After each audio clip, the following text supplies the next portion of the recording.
respiratório, aí cansa. Seja bem-vindo à rede de segurança colaborativa Co-Security.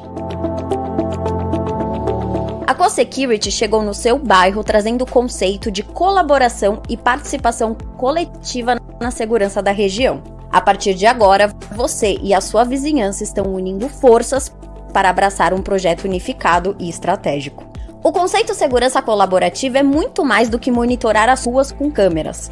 É, na verdade, uma mudança cultural que une moradores, comerciantes e empresas com o objetivo de construir uma ampla rede de proteção para inibir que criminosos ajam nessa área. Com dezenas de câmeras monitorando ruas e calçadas, vamos construir uma verdadeira muralha virtual de proteção que irá afugentar a criminalidade para longe. Nossa central entra em contato com o poder público sempre que é demandada em uma ocorrência. E a polícia contará com as nossas imagens, captadas de vários ângulos e pontos estratégicos para auxiliar nas investigações e no combate ao crime.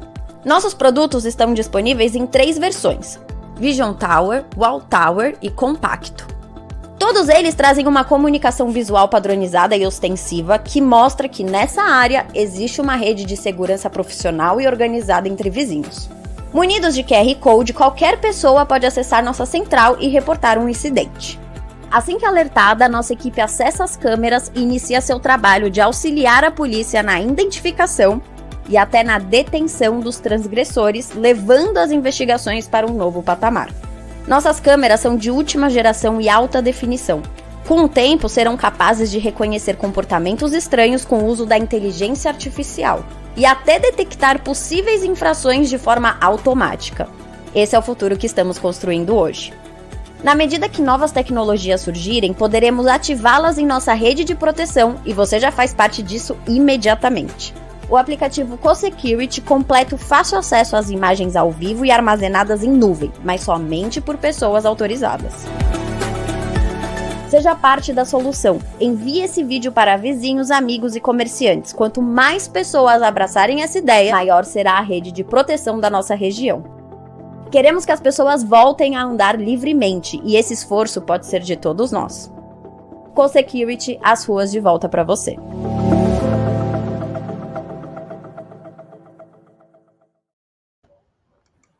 Saudações, amigos do canal da Escola Superior de Segurança. No oferecimento da startup Co-Security, apresentamos o 67º programa da série Co-Security Segurança Colaborativa. Nosso objetivo é debater ideias, trocar experiências e cases de sucesso na jornada de colaboração e exercício da cidadania em prol da segurança e do bem comum. Nosso tema de hoje: a comunidade unida contra o crime. O programa promete. Co-Security, as ruas de volta para você. Nesta edição, participam dela Eugênio Moretson, coronel veterano de infantaria do Exército Brasileiro, bacharel pela Academia Militar das Agulhas Negras e mestre em operações militares.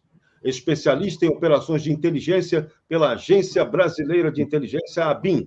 Ex-oficial sênior da Contra-Inteligência Militar, coordenou ações de inteligência na repressão às organizações criminosas narcoterroristas da Amazônia, Brasil, Colômbia e na Tríplice Fronteira, Paraguai, Argentina, Brasil. Professor da disciplina Operações de Inteligência na Escola Superior de Segurança. Criador e professor da metodologia APLIS, Arranjos Produtivos Locais de Inteligência e Segurança para pequenos municípios fazerem frente às ameaças do chamado cangaço moderno. Também é expert em contra-espionagem e operações sigilosas. Conosco também essa noite, Marcel Bussolin Marques, gerente de relacionamentos institucionais da startup Co-Security, economista pela Universidade Mackenzie, foi um dos responsáveis pela implantação do programa City Câmeras na cidade de São Paulo, quando trabalhou na Secretaria Municipal de Segurança Urbana. E conosco também Tom Rulo, consultor comercial, para mostrar para você como é que você pode ter as ruas de volta, adquirindo a parceria com a Co-Security. Então, vamos lá, sem mais delongas. Eugênio Moretson, boa noite, grande prazer tê-lo aqui, coronel. É um privilégio estar com todos aqui, agradeço muito a oportunidade criada pelo nosso amigo em comum, Fábio Caruso, e a sua excelente Escola Superior de Segurança, da qual eu tenho o privilégio e a honra de ser professor, E agradeço a nossa audiência. Eu sempre falo isso. Está deixando de fazer alguma coisa, está deixando um pouquinho a família esperando, está deixando, né, o lazer aguardado, o repouso, quem sabe, para nos prestigiar. Muito obrigado. Até porque também, quem não puder assistir ao vivo, estará salvo depois no canal do YouTube, né? Quem quiser conferir. É um prazer. Com certeza. Muito obrigado. Então, quem está ouvindo a gente, quem está assistindo a gente, não deixe de deixar o famoso like, deixa aquele like bacana para a gente poder ampliar ainda mais essa transmissão e também deixe seus comentários, vamos trocando aqui ideias, porque segurança é um assunto fundamental. E quando a gente vai discutir esse tema como o de hoje, que é crime organizado, crime como um todo, a insegurança que vem dominando o nosso país é assunto da mais extrema relevância. Hoje, uma das principais demandas da sociedade brasileira é esse combate à criminalidade. É essa necessidade de termos segurança, o que não nos está sendo assegurado pelo poder estatal. Até porque tem um conceito que é muito importante até a gente lembrar: crime organizado pode ser também definido como a organização, a associação delitiva entre criminosos de toda espécie e membros da máquina estatal para fins de cometer crimes. Muitas vezes, esse crime organizado conta com a participação da classe política, que nós, o povo, ajudamos a eleger. Então, a responsabilidade pela criminalidade acaba sendo também da maioria da população, por ação ou omissão. Em muitos casos, por ação criminosa. E, em muitos outros casos, pela omissão diante do que acontece. Quando você se torna indiferente ao combate ao crime, e aí a situação se agrava. Eugênio Moretson, vamos lá. Como é que você está vendo essa situação do crime no Brasil? Organizado ou desorganizado? Qual é o crime que está mais... Qual é o modelo criminoso que está mais impactando a sociedade brasileira, na sua visão de especialista? Tá bem. O que mais aflige, realmente, a dona de casa é o roubo à pessoa e o roubo à residência. Esse é o que dói. É o marido chegar em casa do trabalho e ser rendido no portão, na entrada do prédio, por um assaltante armado. Né? Ou quando vai pagar o abastecimento no posto de combustível, ser rendido na loja de conveniência. Ou o filho, quando volta da escola, tem um tênis roubado, e o relógio, e o celular, né? E agredido. Esse aí é o que dói. Esse aí é o que dói. Se isso aí fosse... não vai nunca ser extinto, mas ele pode ser reduzido. Estamos aqui para falar disso, né? Um conjunto de ações, naturalmente. Ele traria a importante sensação de segurança, né? Que ainda reside em algumas cidades brasileiras. Eu mesmo moro num estado muito beneficiado com esses pequenos municípios de cultura germânica, polaca, italiana, onde existe uma paz social verdadeira, em que as pessoas literalmente dormem de portas destrancadas. No município do interior de Santa Catarina, tem muitos lugares ainda muito seguros, muito aprazíveis. Mas por quê? Nós vamos falar disso, eu tenho certeza, mas porque a comunidade se preocupa com o assunto, né? Ela se preocupa com o assunto e, ao se preocupar com o assunto, ela gera uma sinergia no sentido de afastar malfeitores oportunistas. Tá? Mas o que eu reputo hoje como mais importante na sensação de segurança do brasileiro é o roubo à residência e o roubo à pessoa. O pior pesadelo de uma família é alguém entrar a porta dentro com a família reunida numa noite de domingo, cliente armado. Nossa, esse é o pior pesadelo. Muito bem. Então, essa questão é fundamental, né? Então, quando você não tem omissão, a coisa muda. Então, como é que uma comunidade unida pode ajudar nesse trabalho de prevenção ao crime, a esse tipo de crime que você acabou de relatar para a gente? Primeiro, é necessário ter uma liderança. E quando a gente fala em liderança, não estou falando de uma liderança política, né, no sentido da política partidária. Não estou falando de um servidor público.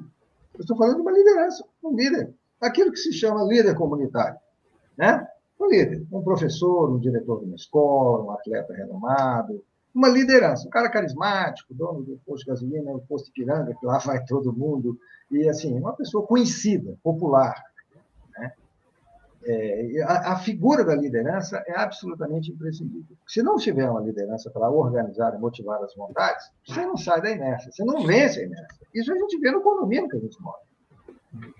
E, às vezes, justamente, apesar tem a figura do síndico, que é o chefe, que é o administrativo, e, às vezes, tem a figura do líder, que é aquele outro morador, que não é nem síndico, não é nem parte do conselho, mas ele é que reúne as pessoas, ele é que junta todo mundo no salão de festa, todo mundo gosta de estar com ele. Então, essa é a liderança que eu estou falando. Se não tiver a liderança, não adianta. E ela tem que ser mobilizadora, tem que ter mobilização das vontades individuais. Né? E é um trabalho, gente, de formiguinha. É um trabalho. Um dia vão 2, outro dia vão 5, outro dia vão 12. Né? E aí você vai com uma boa comunicação. Isso vocês são profissionais de comunicação, Jorge, principalmente você. A boa comunicação, eu vi aqui no clipe de apresentação como é importante a boa comunicação, né? Comunicação clara, efetiva, né? A boa comunicação das ações que estão sendo feitas, convidando as pessoas a participarem da próxima reunião para discutir esse tema. Aí sim, aí você começa a ter o início da bola de neve, lá em cima do morro, começa a formar aquela bolinha que vai descendo o morro, vai crescendo, até virar um movimento sísmico importante. Então, sim, a primeira coisa é a liderança. Porque aí, gente, se você consegue mobilizar as vontades, ninguém segura a vontade do povo. Ninguém segura. Ninguém segura a vontade do povo. O povo unido, determinado e apoiado, suportado pelas instituições de Estado, ninguém vence isso. Bom, então isso você está falando num local, em áreas onde você tem demanda por segurança, mas você tem uma mínima possibilidade de organização social estruturante. E nas áreas onde você não tem isso, onde você tem a chamada liderança, mas essa liderança exerce a ação dela para o mal. Como é que fica? Como é que a gente consegue quebrar essa inércia, né? Aí nós precisamos do Estado. Criminosa. Aí nós precisamos do Estado. Aí nós precisamos da polícia. Porque se você não desalojar o bandido, aquela população vai continuar refém deles. Que é o que acontece, sem querer estigmatizar as favelas, né? 99% das pessoas que moram em morros e favelas, comunidades atingidas, são pessoas honestas, são os nossos prestadores de serviço, diaristas, pessoas assim, e são reféns daqueles caras. Aí é o Estado que tem que ir lá, porque só o Estado tem condições de fazer. Você não vai criar milícias civis armadas com os CACs para fazer isso, né? Os caçadores, atiradores e colecionadores. Então, isso aí compete ao Estado. Então, precisamos, inicialmente, é o que faltou fazer no Morro do Alemão. Não teve tanque da Marinha, não teve todo mundo, paraquedista, fizeram lá, tocaram os caras, aquela correria de bandido para aquele outro morro lá, que eu lamento não ter tido ali uma companhia de comandos ali para infiltrar naquela mata, para fuzilar aqueles caras. Ficou faltando isso, né? Ficou faltando uma emboscada naquela cena antológica daquelas centenas de bandidos armados, uns amontoados em caminhonetes, passando de um morro para o outro, e ninguém atirou, tinha um sniper atirando de helicóptero lá, acertou 1 ou 2. Meu Deus, que oportunidade que foi perdida. Bem, o que faltou no Morro do Alemão foi isso, foi a continuidade, porque só subiu a PM, só subiram as forças policiais, cadê o Estado, né, com seus outros serviços, né, de saneamento básico, limpeza pública, lazer, né, fazer circular emprego e renda, cursos, etc, etc, enfim. E faltou organizar as lideranças do bem, que talvez, especialmente em comunidade pobre de favelas, eles são muito organizáveis. Eles têm muito essa questão das lideranças deles. A gente vê empreendimentos em favelas que são verdadeiras empresas ali, informais. Né? Eles são muito bons nisso. A galera que se une para fazer o bem, arrebenta. Nossa, arrebenta. Se ela consegue fazer o bem, né? Por que a turma do mal é que se destaca, né? Aí é que está. Você respondeu a pergunta que você mesmo fez. E aí só quebra essa corrente o Estado. Ele é que tem que se apresentar no caso dessas comunidades que estão represadas, cercadas por eles. Muito bem. Agora, nas áreas em que você ainda pode fazer um trabalho preventivo, você tocou na primeira questão da liderança. Como é que você consegue hoje chamar as pessoas, convencer as pessoas sobre a importância de entrar num projeto de segurança colaborativa ou segurança comunitária, como alguns também chamam? Tá, muito obrigado. É uma pergunta interessantíssima, porque acontece isso comigo, mas acontece o contrário. Como eu faço palestras gratuitas, por contrapartida que eu dou à sociedade, pelo salário que a sociedade me paga como militar, ainda que militar da reserva, mas eu continuo sendo militar, então eu dou palestras gratuitas. Eu dou palestra em condomínio, dou palestra em escola, dou palestra em vários lugares sobre segurança. Boas práticas de segurança para as famílias e para as mulheres, quando estamos no mês internacional da mulher. E aí o que acontece? As pessoas que ficam para o final, que vão saindo depois das perguntas, tal, as pessoas vão saindo, porque é horário, né? Vão saindo, vão indo para suas casas, aí ficam os interessados. É impressionante. Aí se forma a panelinha. É igual aula. Na escola, quando a gente estava na escola, ficava os CDFs lá para o professor, para tirar dúvida, alguma coisa a mais, alguma coisa além disso, né? Ali, assim, eu arregimento esses que são os verdadeiramente interessados e eu percebo claramente como temos lideranças ali a serem trabalhadas. Eu percebo. Comigo acontece o inverso. Eles é que me procuram.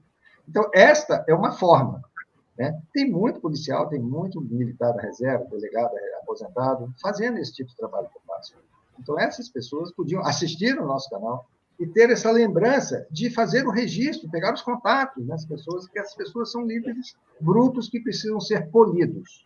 Né? Que a liderança, às vezes, está interna, mas ela não foi exercitada ainda porque não surgiu a oportunidade, ninguém soprou aquela brasa ali para ela ser avivada. Eu vejo dessa forma, dentro do que está ao meu alcance. As palestras, elas são muito boas, tá? Eu gosto muito quando vão promotores. Aqui em Florianópolis, eles têm um programa de corrupção do Ministério Público contra a corrupção. Então, tem um promotor muito reconhecido aqui, eu até vou me permitir dizer o nome, o Dr. Paladino. Ele vai em escolas falando sobre por que dizer não à corrupção, etc., etc. E esses movimentos, eles são muito importantes na escola, nas academias, nas universidades, que a gente chama de academia. Até porque a gente nota, né, que nessa questão da insegurança no Brasil, a gente vê um componente muito grande que impacta demais a questão da segurança, que é a ignorância, a má formação da sociedade brasileira. Né? E quando você tem a ignorância é facilmente arregimentada pelo mal. Né? E aí você não consegue ter uma massa em grande quantidade para cuidar da defesa da sociedade, para praticar ações preventivas, por exemplo, no campo da defesa civil. Que o Brasil é ótimo em defesa civil, depois que acontece o acidente. Antes, nas ações preventivas, a gente é uma negação, né? É uma tragédia completa. Porque a massa, eu tenho essa visão de que a ignorância é maior e a máquina estatal também prefere trabalhar só na emergência e não nas ações preventivas. Como é que a gente consegue pressionar, quebrar essa espiral da ignorância, Moretti? Você falou um negócio aí agora, na frase anterior, excelente. O poder público, ele adora apagar incêndio, mas ele detesta prevenir. Porque apagar dá aquelas liberações de recursos federais, por dispensa de... O apagar tem o apagar, né? Exatamente, muito boa. Apagar. Então, assim, e as ações preventivas que muitas vezes impõem, no caso de desastre, deslocamento de pessoas que estão em comunidades, etc., construídos em encostas, é impopular, né, do ponto de vista do morador que foi deslocado. Nós sabemos que o Brasil não é um exemplo em indenização de pessoas, a gente sabe disso, né? Então, é um movimento muito impopular e o político não quer pagar esse preço político. Né? Então, fica aquelas maquiagens. Agora, ignorância tem antídoto. Educação. A educação é o grande concreto da sociedade. De todas as políticas públicas, saúde e educação são as principais. Saúde, eu até coloco em primeiro lugar, porque sem saúde o menino não vai nem na escola. Ele falta a escola porque ele está doente. Então, ele precisa de saúde em primeiro lugar. Né? Então, a saúde e a educação. E a segurança seria realmente o terceiro, porque se o aluno está saudável, a escola está aberta, mas ele não consegue chegar lá porque tem tiroteio no morro do outro, a segurança também compromete essa educação. Então, esse tripé é o tripé das virtudes: saúde, segurança e educação. Então, assim, e a educação, quando a gente fala assim, que a escola, mas é a escola que vai dar a educação, a escola vai ensinar, A escola ensina português, matemática, física, geografia, lógica, né? E a escola complementa a educação que os pais dão em casa. Por que a escola complementa? Bom, em casa ninguém faz fila, ainda mais hoje que o número de famílias é o número de filhos que tem. Você vai fazer a primeira fila da sua vida no colégio, na escola. Lá no jardim de infância, você vai entrar em fila. Geralmente as meninas na frente, os meninos atrás, os menorzinhos na frente, os maiores atrás. Então, a escola te ensina essas regras de obediência e de convivência social. Que você, em casa, às vezes, você é filho único, os brinquedos todos são para você. Na escolinha, você vai aprender a dividi-los e devolver o que é do seu coleguinha. Então, sim, a escola, além de ensinar matemática, física e português, as professoras têm este encargo de complementar a educação dos pais. Agora, gente, o que a gente vê é que as crianças de hoje, elas têm uma educação em casa muito sofrível, com as exceções notáveis que todos sabemos. Vocês não viram o que aconteceu há poucos dias atrás naquela faculdade de medicina?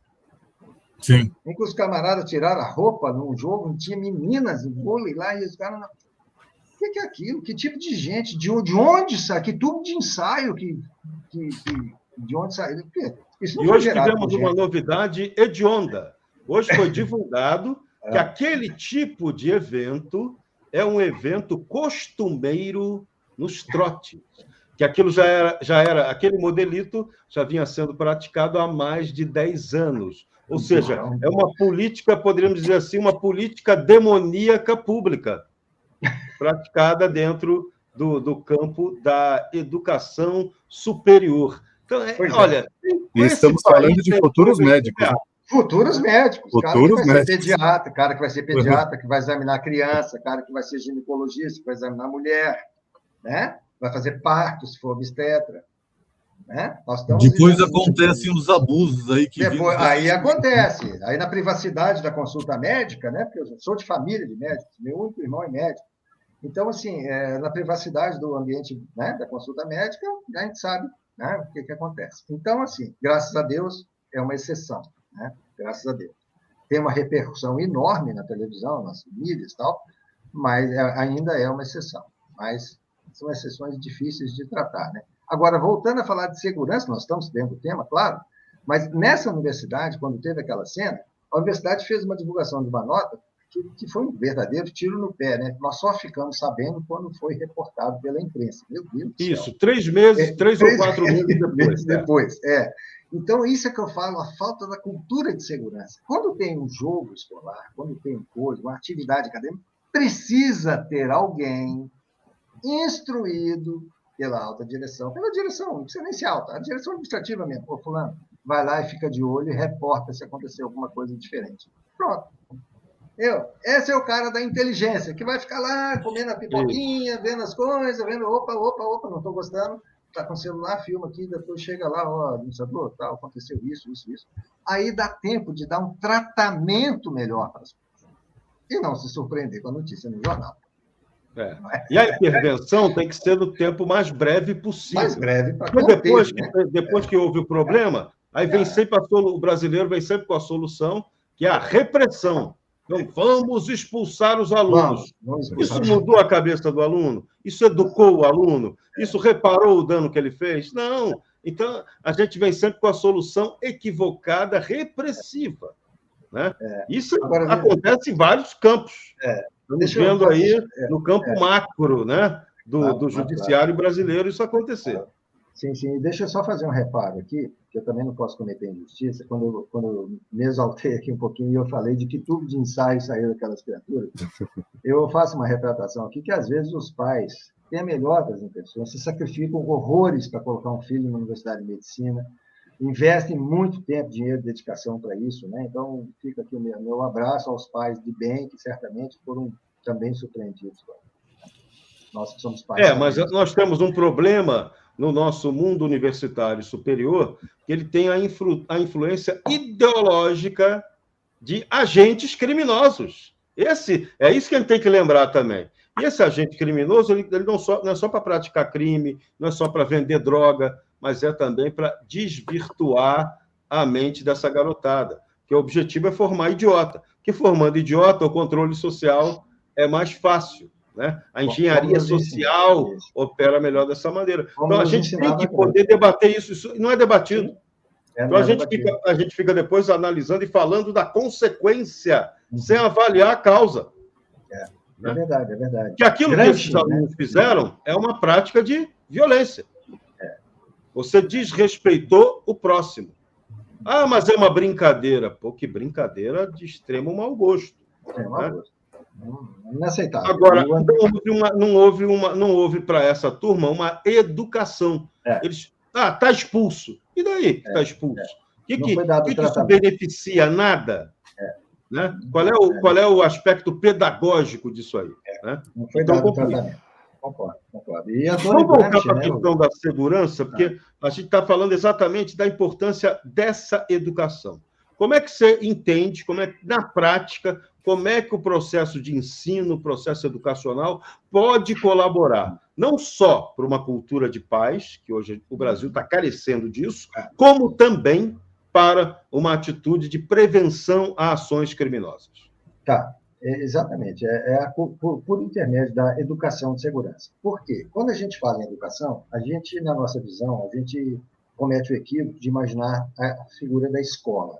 A educação é a escola. Não. É a escola, com certeza, que é a fábrica da educação é a escola, mas a educação se dá na empresa. A educação se dá no mundo corporativo. É a chamada educação continuada, não é mesmo? Quando você vai tirar carteira de motorista, você vai passar por uma autoescola, isso é um processo educacional.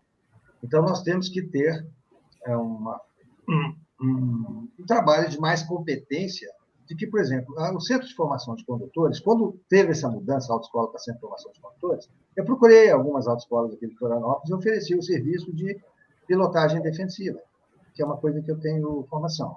Vamos ensinar a pilotar defensivamente, direção defensiva? Vamos ensinar, quem sabe, o básico de primeiros socorros, alguma coisa? Algum básico de mecânica, para o carro não ficar na parada, na rua, lá, e o carro não saber o que fazer? Às vezes é pane seca, e a pessoa não sabe identificar uma pane seca por falta de combustível.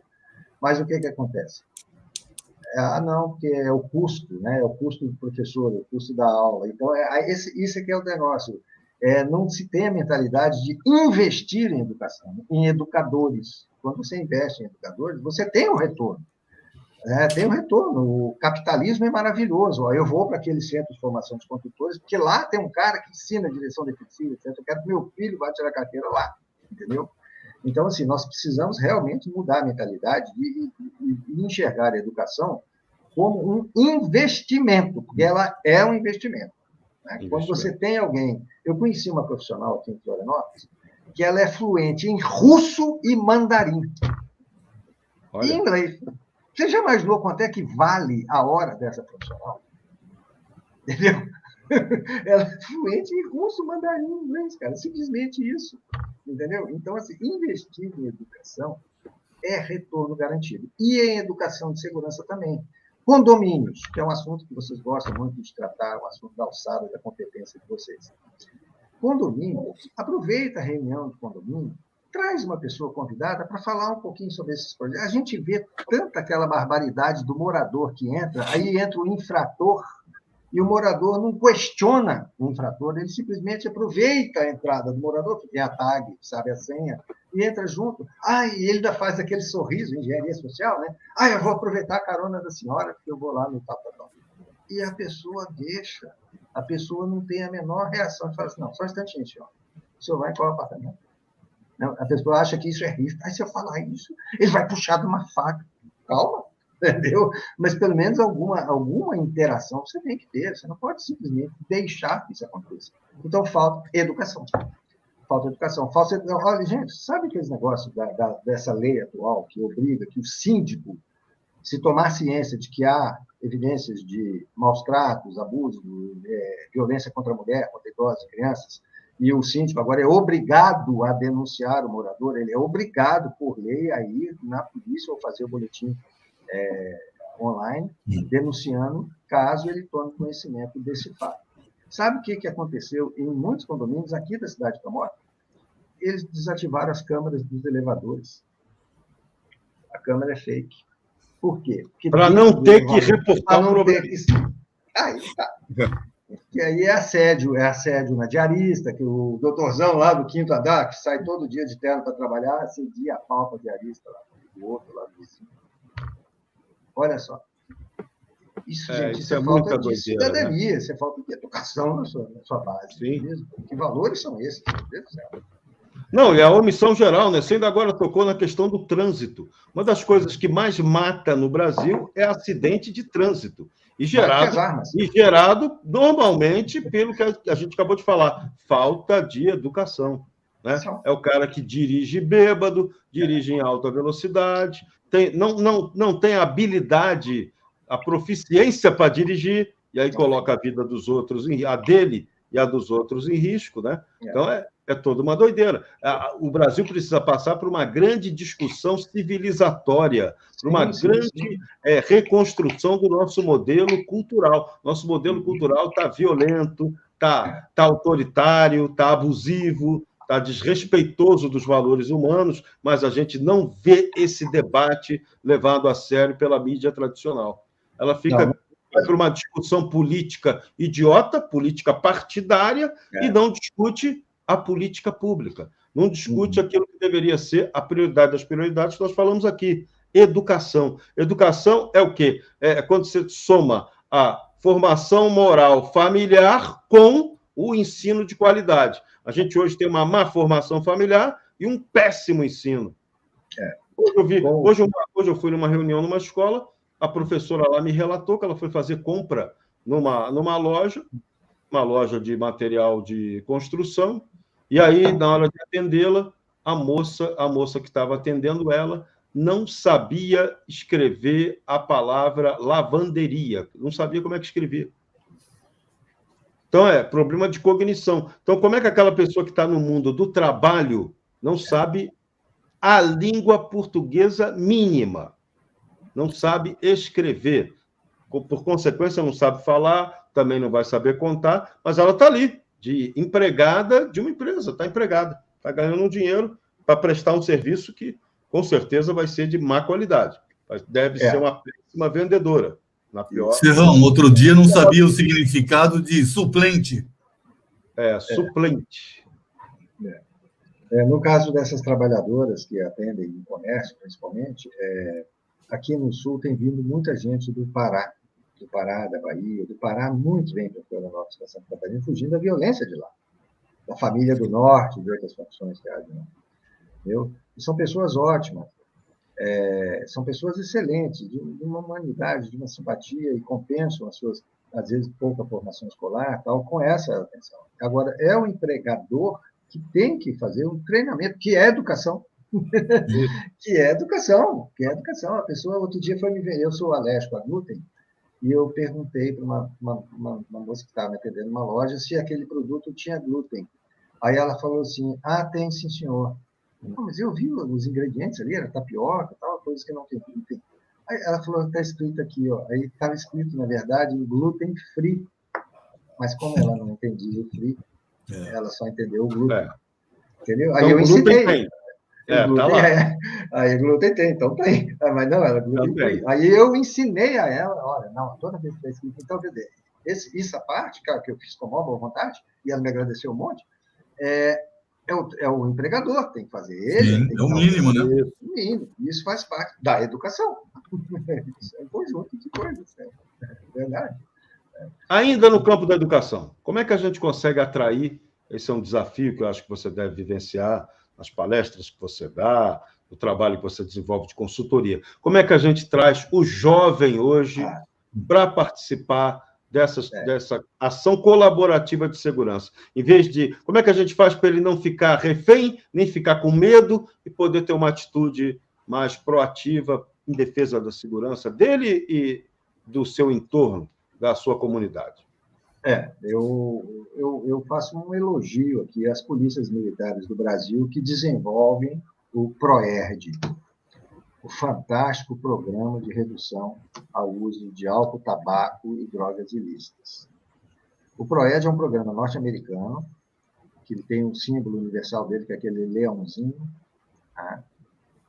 E o leãozinho do PROERD, ele é um leão com cara de bonzinho. Isso aí já agrega às crianças de menor idade a figura do leão, não selvagem, mas ele tem cara de bonzinho.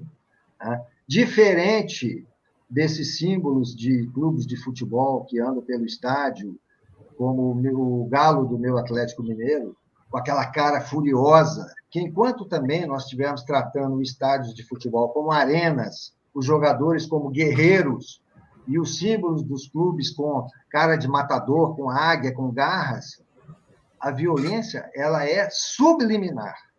Sim. Ela se manifesta nesse tipo de... Ela introjeta psicologicamente e o cara executa depois. Exatamente, exatamente. Entendeu? Então, por isso que o movimento tem que ser, como você falou, nacional. Entendeu?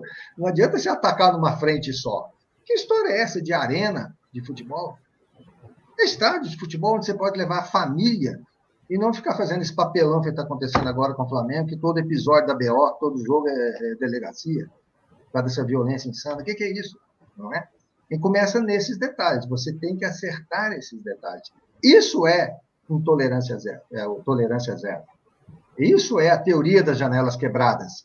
Você tem que consertar os pequenos erros para que você tenha os grandes acertos.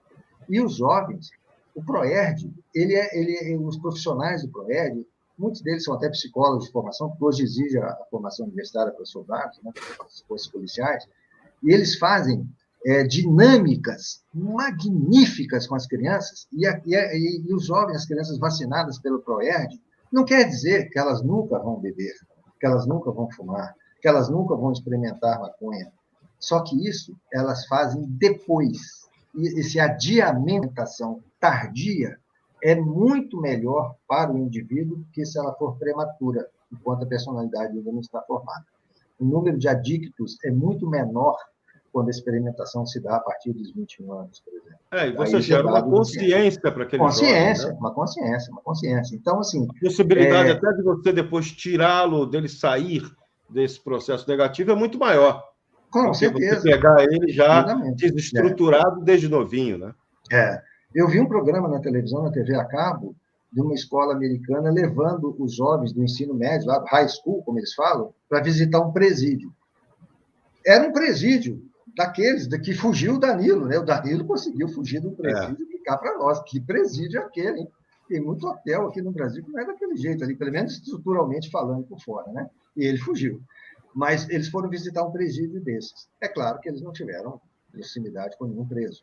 Mas eles foram recebidos pela polícia penal deles lá, mostraram o caminho que o preso faz quando ele entra, quando ele vai, mostraram a solitária, mostraram tudo. As crianças estavam impressionadíssimas.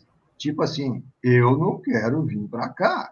Entendeu? Isso. Então, estas coisas fazem muito efeito. Né? Eles tiveram uma palestra, né? Eles mostraram, olha, o que acontece, por que faz, por que não vai. O lugar de visita íntima, né? Mostraram ali, tinha uma manequim, que eles mostravam na manequim o que eles faziam para a revista. As pessoas, assim, ó, isso faz um efeito psicológico importantíssimo. Então, assim, olha só a quantidade de oportunidades que nós temos para trabalhar com os jovens, esse tipo de coisa. Movimento escotismo. O movimento escoteiro é um negócio fantástico, gente. Hoje tem menino que acha que o leite vem da caixinha, que a galinha que ele vê em casa é a do caldo quinó. Ele não tem noção do que é colocar uma minhoca num anzol, pescar um lambari, para ele, Deus me livre, ele tem que baixar um aplicativo, senão não vai, entendeu? Então, nós temos que trazer essa nossa memória rural do nosso antepassado lá para trás, para que eles sintam o perfume das flores, para que eles possam ver que existe uma vida fora da tela. Isso. Então, nós temos que resgatar realmente nos jovens. Por quê? Porque isso faz parte de uma... Talvez a gente consiga reescrever, como diz o famoso... agora dá umas brancas na gente, né? Que em próprios. Chico Xavier que falou, se você não consegue mudar o que já passou, pelo menos tente mudar o que vem, né? Mais ou menos isso que ele falou. Então, a gente talvez consiga, sim, porque tem muitos jovens, eu vejo isso em aulas, eu estive em palestra agora com essa questão que aconteceu em Blumenau, daquele massacre horrível lá dos estudantes. Eu fui bastante demandado num produto que eu tenho, que é o PICE, que é o Programa de Educação Escolar, Programa de Educação de Alunos e Comunidade Escolar, é o PICE, a frase, o acrônimo é a palavra PAS, em inglês. Eu fui demandado em escolas para fazer projetos de pacificação escolar. Fui lá, trabalho voluntário, fiz várias palestras. Como tem alunos brilhantes, como tem alunos que chegam em você e ficam, e querem tirar foto, e querem ter o WhatsApp, e querem se comunicar, etc, etc. Nós temos uma massa crítica muito boa. Agora, tem também uma turminha que precisa ter o tratamento correto por profissionais qualificados. Porque senão, gente, eles vão para o subemprego, eles vão ser os zumbis do futuro. Vão para o submundo. Né? Vão para o submundo, vão. Eu lamento falar isso, mas vão para o submundo. Por quê? Porque eles não vão conseguir pertencer a um grupo, eu não gosto da palavra elite, que fica falando lá, mas é um grupo de elite educacional, um grupo de elite de meninos estudiosos, os famosos CDFs. E como nos ensinava Bill Gates, seja amigo do CDF da sua turma, que um dia ele pode ser o seu patrão. Então, faça parte da panela dele, entendeu? Para você ser igual a ele. Porque aqueles que vão ficando pelo caminho, eles vão ser adotados por outras pessoas, por outros grupos. Eles sempre vão procurar. Um ponto muito importante, esse trabalho de pacificação, né? Você levar esse assunto para a escola. Né? E a gente viu aí, cansou de ver vários episódios em que a escola acabou sendo o palco da extrema violência. Né? E muitas vezes, de novo, né? Vem sempre as soluções repressivas burras e não as ações preventivas inteligentes. Sim. Sim. Assim, gente, olha, vocês acham? Em Israel, até eu acho que alguns professores que são oriundos das Forças Armadas, lá, porque todo mundo lá presta serviço militar, né? Lá o bicho pega mesmo, eles até devem ter arma, sim. Porque lá, às vezes, naqueles assentamentos, eles precisam. Mas vocês acham que isso é um modelo a ser adotado aqui no Brasil? Professores armados em sala de aula, treinando defesa pessoal. Gente, espera lá. A idade média dos professores brasileiros, se você for fazer, eles não têm tempo, eles dão, às vezes, 60 horas de aula por semana, levam trabalho para casa, para corrigir prova, para montar aula, não tem nem tempo para fazer uma atividade física. Entendeu? Então, assim, a gente tem que trabalhar mais a questão do levantamento de informação, né? De avaliação e gestão dos riscos, de melhoria das condições da escola, né? De segurança orgânica, como nós chamamos. Tem escolas com muita vegetação, onde o bandido facilmente se esconde. Então, tem que ter vegetação? Claro que tem que ter, mas tem que ter a abertura, né? Tem que ter sinalização, né? Tem que, as escolas necessitam de uma coisa, que é o que faltou em Saudades, aqui em Santa Catarina, naquele pequeno município de Saudades, onde teve um massacre 2 anos atrás, que é uma porta de contenção. Essa porta de contenção é uma porta que é comandada pela secretaria, né, da qual o agressor não pode passar. É o limite máximo de penetração admissível para ele. Lá, depois da porta, ele não pode ir. Antes da porta, tem outros funcionários que poderão até ser agredidos por ele ou coisa pior. Mas, pelo menos, as crianças ele não vai conseguir chegar. Então, essas melhorias infraestruturais precisam ser feitas. Tá? E a gente aqui não leva a sério isso, né? A maioria das escolas, principalmente escolas públicas brasileiras, o espaço físico delas é uma zona. É tudo desorganizado, feio, bagunçado. Né? Não dá nem prazer para aquela criança estudar ali, para o professor trabalhar. Então, isso tem uma influência direta na questão da violência. Se você está num espaço, que o espaço te agride visualmente, te agride na estrutura dele, você vai responder com pacifismo, com alegria, com colaboração? Não vai, né? Então, são pontos que a sociedade brasileira não poderia mais ignorar, mas a gente continua ignorando, né?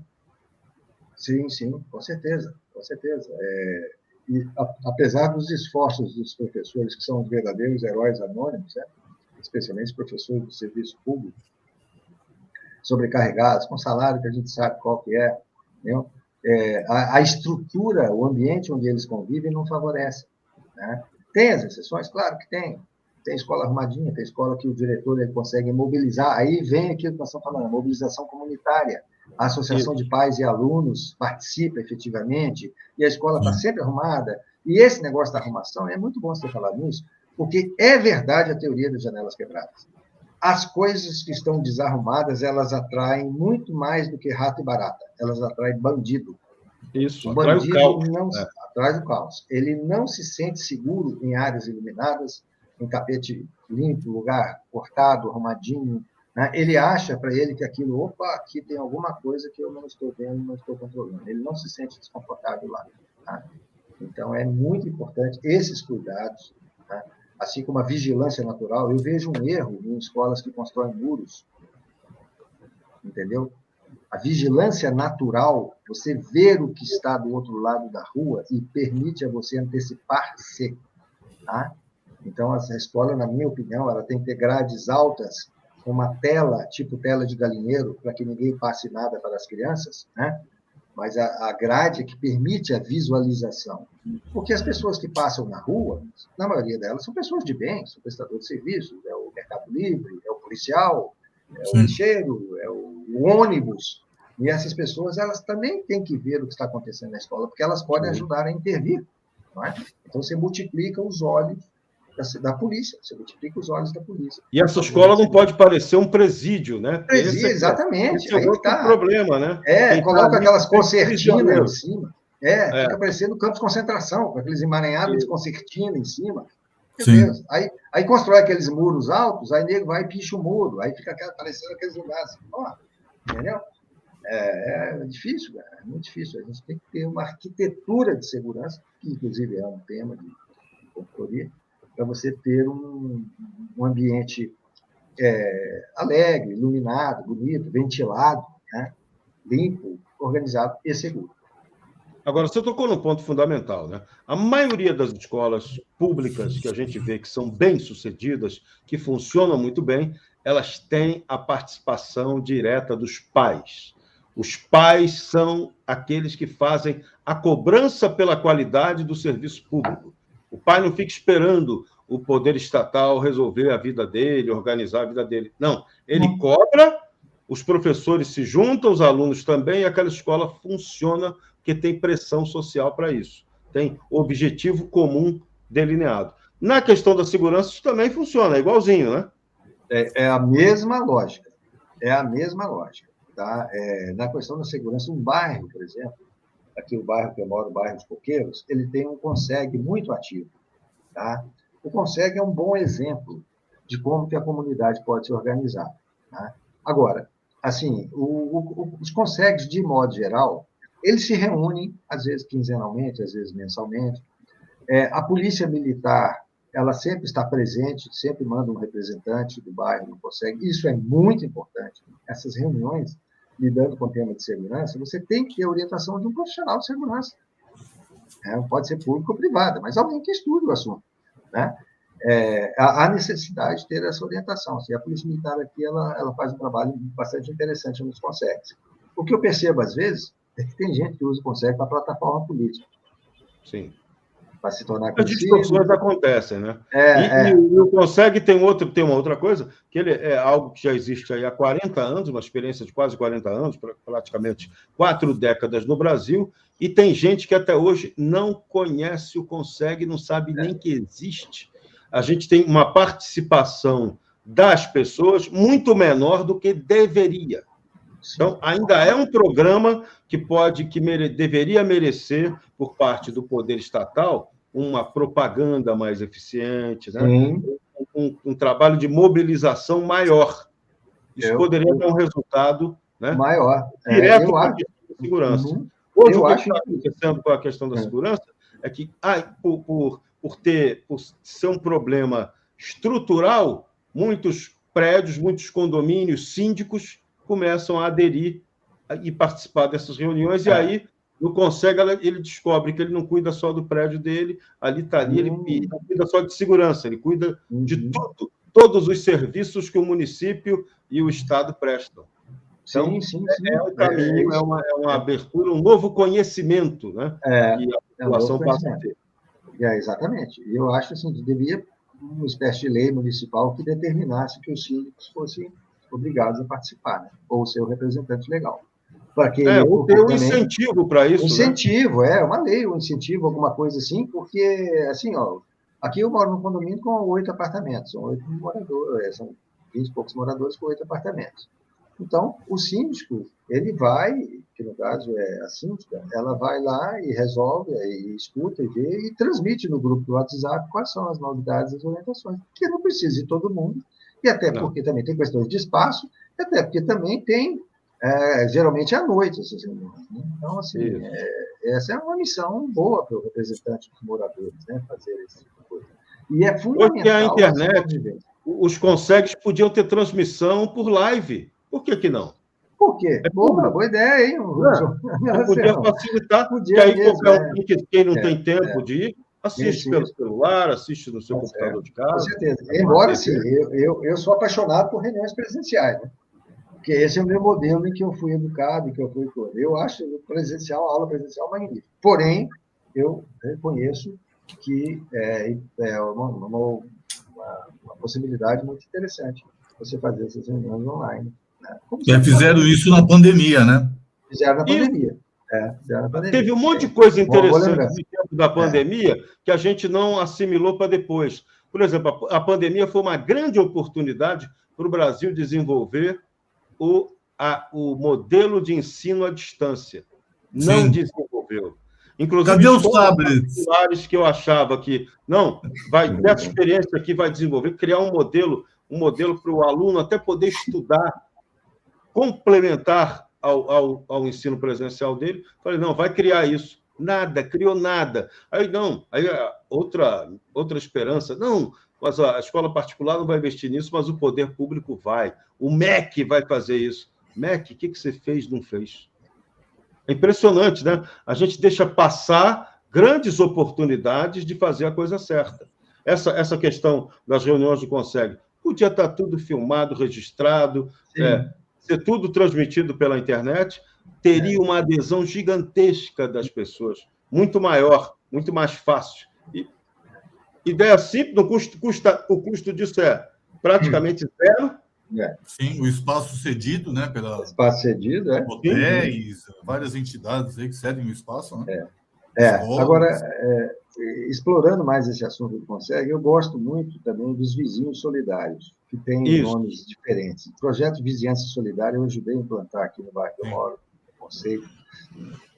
Ele funciona muito bem, mas ele precisa ser sempre igual a brasa de churrasco que está apagando. Você precisa sempre abanar para aquela brasa avivar, né? E dar feedback. Gente, teve um alerta assim, assado, agradeço ao morador tal. Por isso que é importante a presença da liderança. Né? Isso. E esse grupo ele não pode se contaminar com piada, futebol, questão de política. Esse grupo tem que ser para alertas de segurança. Tem que ter essa disciplina de comunicações, né? Que é muito importante. Agora, eu acho que a vizinhança solidária ela é uma solução de custo zero, né, que aproxima pessoas. A gente brinca até que aproxima os curitibanos. Né?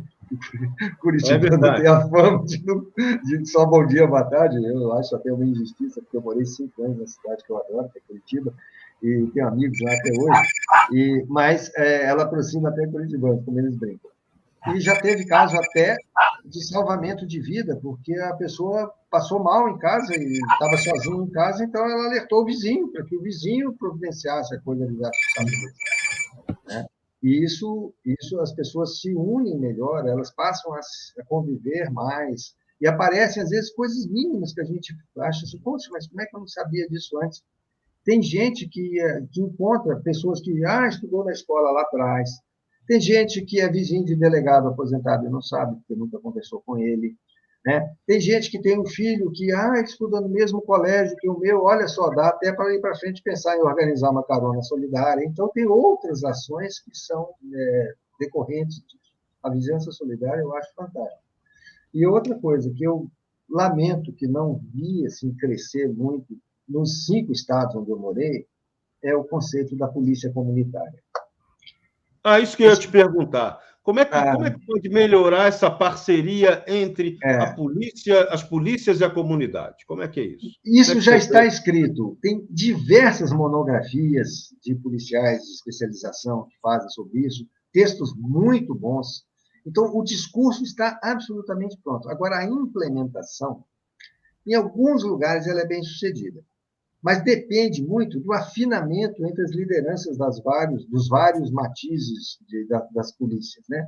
A militar com a civil, né? que eles têm, em alguns lugares, eles não se bicam muito por causa da questão política, muitas vezes, né? Infelizmente, porque, às vezes, existe a necessidade do protagonismo, né? Um quer ter o protagonismo sobre aquilo, aí fica aquela competição pelo protagonismo, né? Mas quando essas lideranças, especialmente em cidades menores, né, elas conversam e se dão bem, o delegado local é amigo, é parceiro, às vezes da mesma loja maçônica do comandante da polícia local, nossa, aí essas coisas se afinam e, a partir desse entendimento top-down, as coisas se acertam nas bases, tá? Tem bases de polícia comunitária que eu já visitei, mas está lá o símbolo da Polícia Militar, o símbolo da Civil, o símbolo da Guarda Municipal, o símbolo dos bombeiros, mas eu não vejo muito trabalho, pelo menos a comunicação não sai dali, uma comunicação de feedback melhor a respeito dos trabalhos efetivos. O conceito é muito bom, né? Uma polícia próxima, chamada polícia de proximidade, uma polícia próxima do cidadão. O conceito é magnífico. Você conhecer o policial do seu bairro, você saber que ele está lá, você sabê-lo pelo nome dele, né? Até porque as bases policiais físicas e fixas, elas foram alvos de ações muito agressivas nas ondas de atentados, né? Muitas foram metralhadas, etc. Então, a polícia hoje tem um conceito mais dinâmico, né? De monitoramento, né? Por câmeras de vigilância, percepção de que vai haver um problema e envio de viaturas rápidas, né? De motociclistas, etc, etc. Esse é o conceito. Mas nós, moradores, nós gostamos de ver uma base policial. Nós gostamos de saber que ali tem uma base policial. Entendeu? Aquilo traz a sensação de segurança. Mas isso aí tem que ser consorciado com a vizinhança solidária. Exato. Integrar. Uma integração. O mundo real passa a acontecer. Deixa de ter aquela base deixa de ser apenas um prédio físico. Um prédio, né? O mundo real vai acontecer. Esse totem que vocês apresentaram maravilhoso aí da empresa no início do nosso vídeo, ele é bem isso. Como as pessoas gostam de ver uma estrutura, né? As pessoas gostam de ver. Aquela estrutura representa um pedestal ali, um lugar onde ele possa... Bom, eu chegando aqui, eu vou ter uma solução.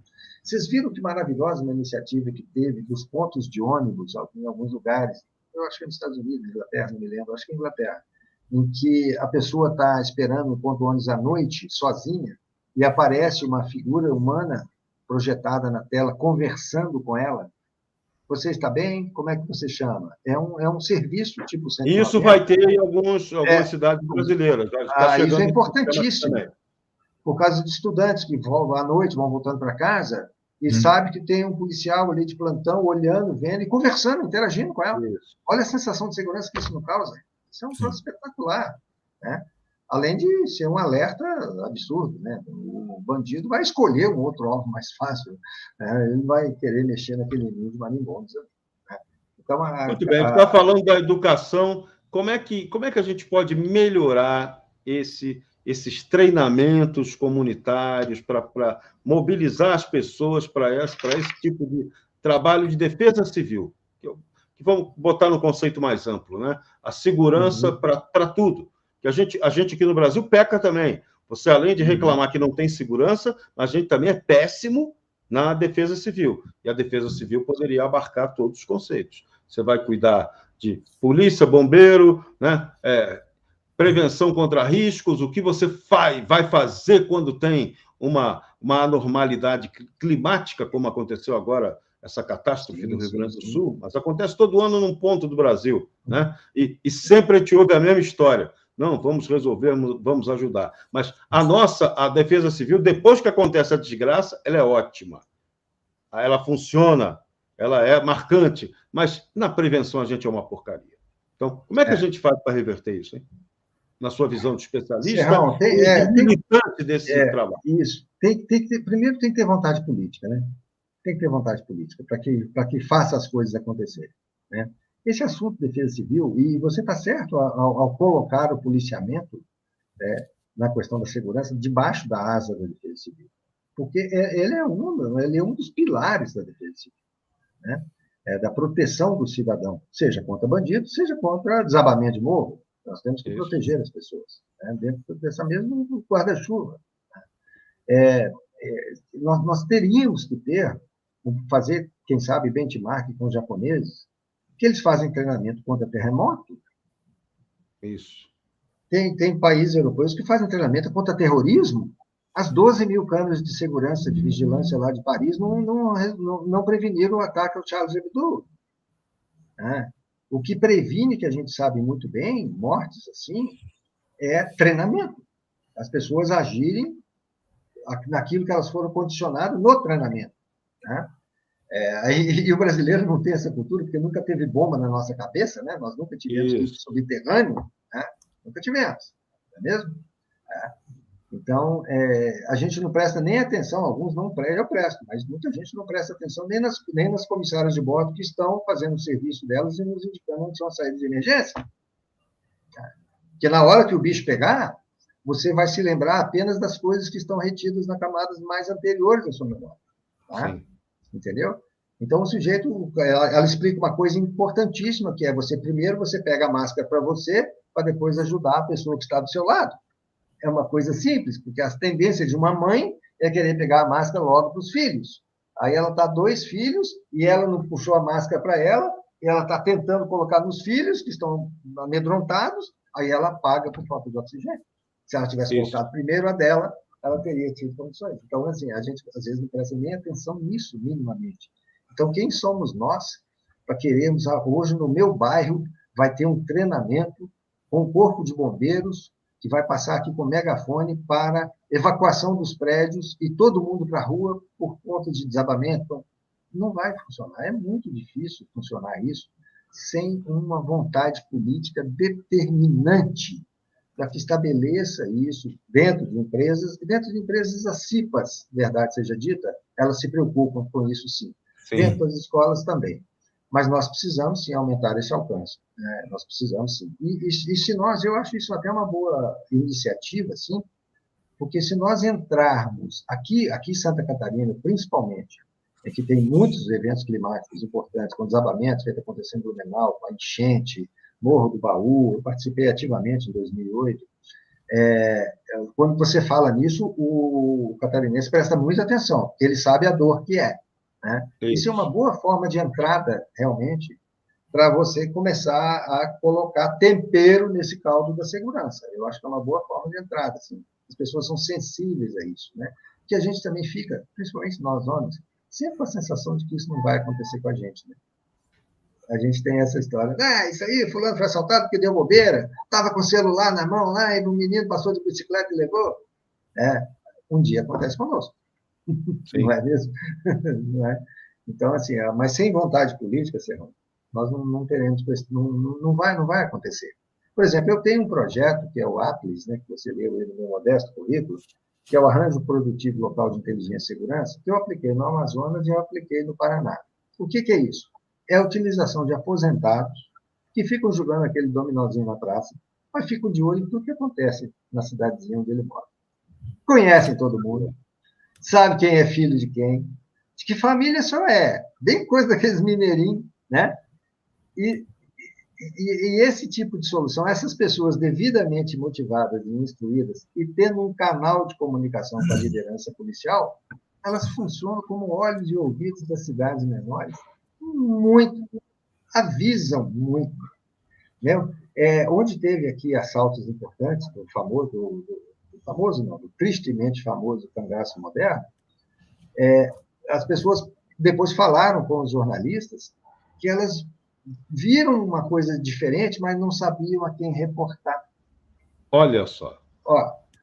Mas não era de 190, eu não tinha assim... Mas se eu tivesse um amigo policial, eu tinha falado para ele. Olha só. Olha as oportunidades, né, que a gente você não definiu o protocolo, né? O protocolo, exatamente. Para a segurança, para a defesa civil, o protocolo é fundamental. Fundamental. Né? E a entrada da tecnologia? Sim. Como é que você está vendo? Como é que você vê iniciativas como essa da CoSecurity? Como é que você avalia assim, eu, como sou formado na área militar, exército, eu sou apaixonado pela figura humana do sentinela. Mas o sentinela militar é o único brasileiro que tem permissão para matar, igual tem o 007 da ficção. O único brasileiro que tem permissão para matar é sentinela do quartel. quartel, porque se você invadir um quartel à noite, você vai ser abatido a tiro e ele ainda vai ser elogiado na formatura do dia seguinte. Tá? Então, eu sou muito criado junto a essa figura institucional da Sentinela. Então, eu gosto muito de ver vigilantes humanos, policiais, vigilante bancário, vigilante de shopping. Eu me reporto a eles quando eu estou precisando saber alguma informação. Tá? Mas isso é uma questão minha, pessoal, ultrapassada, sem dúvida. Tá? E eu sei que a tecnologia ela consegue estar aonde os olhos humanos não conseguem enxergar. Elas conseguem estar onde é insalubre, onde é perigoso, onde chove muito, onde é muito frio, perto de uma caixa de marimbondo, onde o homem não pode estar, a tecnologia está. Então, nós trazermos essa questão da tecnologia para uma resposta humana rápida e eficaz, aí nós teremos o casamento perfeito. Porque a resposta humana tem que ser para acudir aquela pessoa que está passando por uma aflição, né? Seja uma possibilidade de roubo, seja uma criança que desapareceu, que sumiu, que não voltou da escola, que escapou da mão da mãe. A angústia de perder um filho no comércio, numa rua movimentada, no shopping, Deus me livre. Né? Então, nessa hora, a mãe quer falar como um ser humano, uma mulher, de preferência, fardada, de rádio, né? Então, mas a tecnologia servindo para aproximar o mais rápido possível esses atores humanos complementares àquela ação, é muito bem-vindo. Marcelo Buccolin Marques, esse diga, aí é o espírito que o Moretti acabou de escrever? Bom, boa noite, Serrão, Coronel Moretson, Tom, todos que nos acompanham. Não? Exatamente isso, Serrão. Essa questão da tecnologia, né, ligada ao fator humano, né, Coronel, que é muito importante, essa questão de treinamento. Vocês mencionaram a importância dos consegues, né? Eu estive no Consegue Campo Belo na segunda-feira. Maior problema lá, prostituição, tá certo? Que leva ao tráfico de drogas, que leva à violência, furtos e roubos. Onde Perdizes. Maior problema, zeladoria. Obra do metrô, trabalho 24 horas aí, 7 dias da semana, o pessoal reclamando muito das condições, descanso, idosos, crianças. A pessoa tem que trabalhar no dia seguinte, todo aquele barulho, caminhão o tempo todo. Então, assim, várias demandas. É uma conjugação de esforços, né, Coronel? É isso que o senhor falou. São a segurança privada, a segurança pública, certo? As tecnologias empregadas, o PVS, o ProERD também foi ontem comentado, né? Vou até ler aqui o painel de ontem na SC. Cidade de São Paulo, modelos de segurança e tecnologias preditivas disponíveis para a população. Onde exaltaram bastante ali a questão do Detecta, né? O Muralha Paulistana, né? Que ajuda muito a polícia aí, já um disparo através do GOPM, atendimento e despacho para a viatura mais próxima, no caso de detecção de um carro furtado ou roubado, e a integração das polícias, né? Isso foi muito falado ontem, estava o Coronel Lucena do Copom, o vereador Coronel Salles, a secretária Elza Paulino, a Secretaria de Tecnologia, o comandante Cássio estava lá também, deu uma palavra, né? Ressaltando isso, a importância da comunidade, das empresas, dos condomínios, comércio, ligados à segurança pública. Então, acho que foi tudo isso aí que o coronel comentou, né? E que eu vi ontem, né, num painel. Então, é bacana, né? A gente está participando disso e ver tudo isso tema numa discussão na nossa live aí, no nosso programa 67 por Security. Muito legal, muito interessante, Serrão. Muito bom. A gente vai juntando as peças para construir um mosaico de soluções concretas. É isso aí. Tom Rulo, fala para a gente agora, quem quiser formar essa parceria com a CoSecurity, o que precisa fazer? Como é que você pode ter no seu condomínio, no seu comércio, o Vision Tower, o All Tower, o sistema compacto CoSecurity? Como é que a gente faz para ter a parceria com essa startup? Bom, primeiramente, boa noite a todos que estão nos assistindo também. Realmente incrível.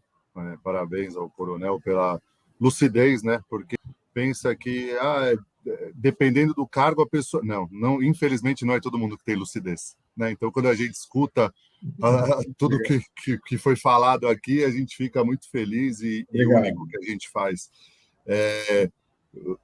Serra, não sei o tempo como é que tá, se é só para falar de como for, porque eu só ia falar uma coisinha que vocês falaram muito sobre... Pode falar, tem tempo para você falar. Vocês falaram muito sobre que as pessoas não tomam ações, né? E eu acho que é exatamente isso que a CoSecurity vem, para que as pessoas comecem a tomar até essa ciência de fazer algo antes do acontecido e não esperar acontecer, porque a rede colaborativa é exatamente para isso. Hoje a gente só tem... Todo mundo tem câmera, mas no fim está todo mundo sozinho, né? A gente só tem o ocorrido. A rede colaborativa ela vem exatamente para você ter de onde esse cara veio, o que ele fez, para onde ele foi. E com isso a gente acaba tirando essas pessoas da zona de conforto, né? Você tem um poder inibidor, você tira da zona de conforto. Eu comparo nossos totens ou os equipamentos como quando a gente anda na rua. Eu não sou bandido, mas me surpreende quando eu ando na rua e tem um policial em uma esquina, eu viro na outra rua, tem um outro. Você já, naquele momento já te chama atenção, você fala, tá acontecendo alguma coisa por aqui? Mesmo que você não seja bandido, mas você tá vendo em cada esquina. Eu acho que essa inibição visual, ela vem dessa mesma maneira com os totens, das pessoas andarem e para os bandidos isso tirá-los da zona de conforto. Então, só uma coisinha rápida. Quem quiser, nós temos equipamentos desde o compacto até o tower. Então, você está falando aí de mensalidades de cerca de R$300 até R$800. Podem entrar em contato com a gente ou pelo site da CoSecurity, www.cosecurity.com.br. Também tem o meu telefone, que está na tela. Tem um telefone fixo também, que é o 3393-1742. E o Instagram também. Então, de várias maneiras aí podem entrar em contato conosco. Muito bem. A gente avançou um pouco no tempo, mas, Marcel Bussolini Marques, eu vou querer o seu balanço final desse programa muito útil de hoje, extremamente didático, com o coronel Eugênio Moretson. Bom, Serrão, realmente muito útil, né? E queria agradecer novamente a participação do coronel Moretson, né? No nosso programa, sempre com muita propriedade, né? Trazendo todo o seu conhecimento aí, vasto conhecimento. Obrigado, coronel, pela sua participação. Muito obrigado. Coronel Eugênio Moretson, sua saideira para a gente fechar o nosso CoSecurity 67 com chave de ouro. Também agradecer a todos, agradecer a você, Serrão, Tom e Marcel. Agradecer ao Fábio Caruso, que está nos bastidores, tornando tudo isso possível.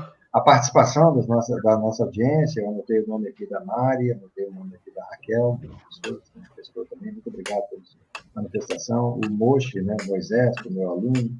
Tá? E, gente, é o seguinte, aquela frase que eu disse é verdade, a gente não consegue mudar o que fez, mas conseguiremos melhorar o que virá. E isso começa, sabe como? Votando melhor. Muito obrigado por tudo, muito obrigado. Um forte abraço e fiquem todos com Deus. Deu a dica exata, fazer política com P maiúsculo e não ficar fazendo demagogia.